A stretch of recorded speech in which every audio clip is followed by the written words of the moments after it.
What's going on? Welcome back to the channel. So today we're going to talk to you about the top 5 most heavily shorted EVs in the market as of right now. So I want to go over all the things that you need to know, but first make sure to hit that thumbs up. And with that, let's get right to it.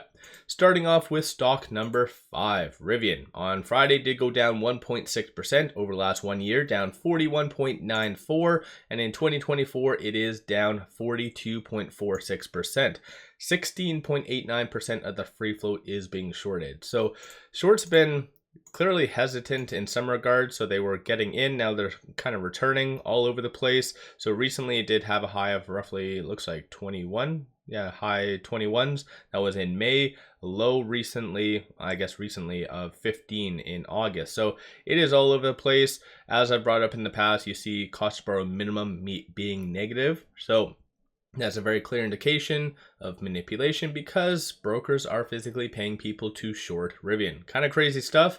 It's not a lot of money, but still it's more of the kind of meaning behind it. But short score is 73.33%. So the higher the number, the higher the likelihood of a squeeze happening. And then through IBKR does indicate around 1.9 million shares is available to be shorted. So this is stock number 5. Moving on to stock number 4, Workhorse did have a very impressive day on Friday, up 11.23%. Over the last 1 year though, down 94.62, and in 2024 down 90.58%. Through here, 23.66% of the free float is being shorted. That works out to be 5.69 million shares. Friday shorts returned 251,000 shares. Cost to borrow average is a little bit higher than the day prior. So Thursday, 23.42, and then utilization 96.43. Through IBKR does indicate that there's basically very limited supply of Workhorse. So that could really stand to benefit going into this upcoming week. So again, add this one to your watch list. And on a side note, if you guys do own these ones, give yourself a shout out in the comments below. Moving on to stock number 3. So this one is a interesting one because it did get dethroned, and not only just dethroned by one position, but by 2. Lucid. So Lucid, ticker's LCID, did go up 0.77% on Friday. So a very volatile day, pretty much all over the place as you can kind of see.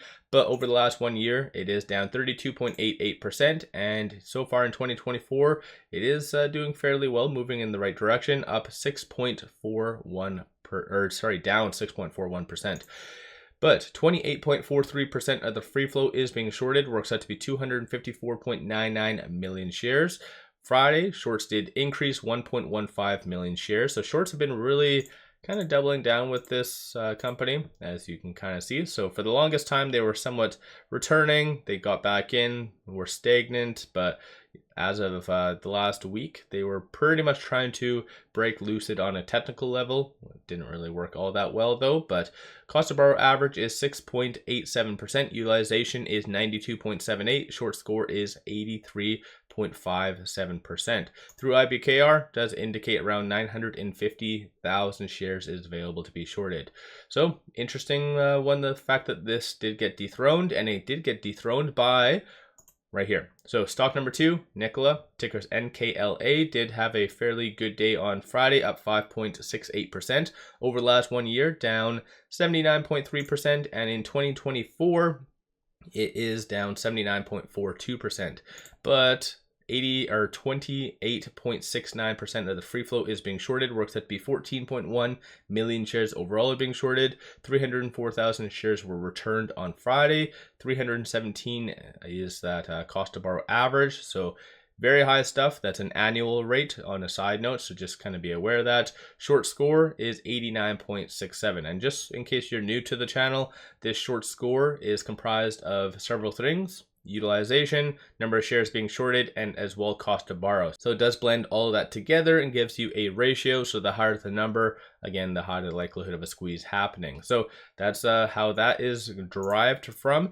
But right now, through IBKR does indicate around 3,000 shares is available to be shorted. So kind of rather short supply. So again, that could really stand to benefit going into next week, because next week is a very big week on a side note, because you have interest rates and potentially 50 basis points maybe cut. Again, that's what really stimulated the market on Friday, is somewhat pricing that in. So 50 basis point cut.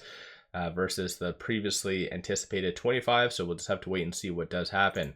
Moving on, stock number 1. So dethroned Lucid again and kind of came out of nowhere. That is Faraday Future, tickers FFIE. I do cover this one on and off under my other channel, Trending Stocks, but Friday did go down 1.24%. Over the last 1 year, down 99.35%, and in 2024, down 85.6%. Through this, 34.66% of the free float is being shorted, works out to be 4.25 million shares. On Friday, though, shorts did increase 41,000 shares, utilization 95.74, and then short score is 82.24%. Cost to borrow average is 236%, the max being 275, so very high stuff for that. Through IBKR does indicate around 150,000 shares is available to be shorted. So in some cases, some of these stocks, shorts are overextended, so definitely could really stand to benefit going into next week because, like I said, I think a lot of growth stocks are really going to run pretty significantly because of this. So in case you do not know, for the September 18th meeting, there now is a even 50% likelihood of a 50 basis point cut. So in general, if that does come, then the whole EV sector is going to skyrocket like a MF, like a crazy person. So let me know your thoughts on that. Don't forget to hit that thumbs up and subscribe. Make sure you guys definitely take advantage of this promo. It is only up until September the 30th, and it does give you 5 free stocks. Each stock is valued up to $2,000, so definitely take advantage of free shares. You might as well do that. Link to this is in the description below and also the comments. With all that said, appreciate all of you watching.